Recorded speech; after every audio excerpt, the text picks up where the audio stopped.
Where were you on 9/11? I always thought as a kid that my parents were old because they remembered where they were when JFK was assassinated. And then one of my earliest memories is where I was when we found out that Elvis had died. 9/11 for me was a moment that I'll never forget, although for my kids, it's just something that happened in their history books.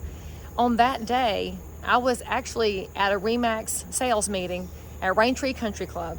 And I remember Ann Fogelman came dashing in to tell us something had happened, and we all cut on the TV and then quickly dispersed. However, I didn't go home because I had buyers to work with that day. And I had buyers in my car. We were out looking at properties, and that family was from New York City.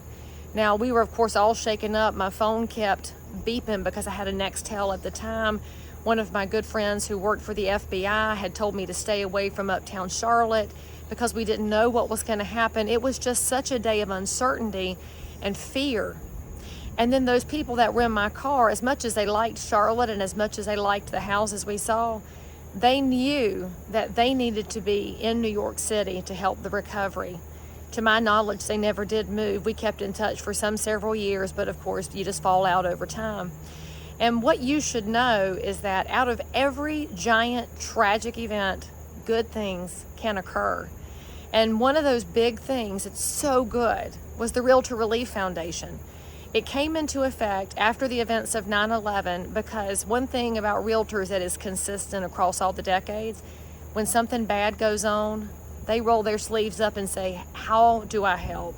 And in the first 100 days after 9/11, realtors around the country and in our territories, y'all, they raised $8.5 million. And the leadership at the time, Martin Edwards and Richard Mendenhall, they dug right in and said, we have to do something and let's let it carry on.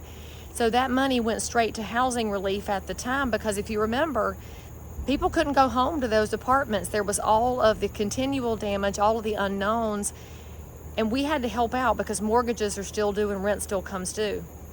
And after that, the foundation became a resource for people who need housing assistance after other disasters. We help after hurricanes and tornadoes, wildfires, volcanoes, the derecho that hit Iowa. You think about what happened in Nashville on Christmas Day with that terrorist attack. We helped out there.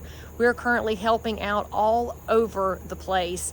And in the 22 years since 9/11, the REALTORS Relief Foundation has given out around $40 million in aid and helped over 20,000 families at a time when they just don't know which end is up.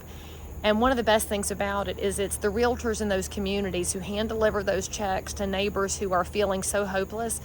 Realtors say, you know what, we got you. We are going to take care of our communities whether we have something to sell or not.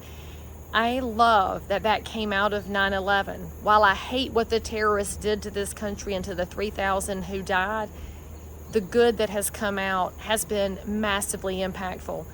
And our work does continue. So what I would ask you is that if you remember 9/11 and if it causes in you some memory of good, be a part of the additional good and give today at RRF.realtor.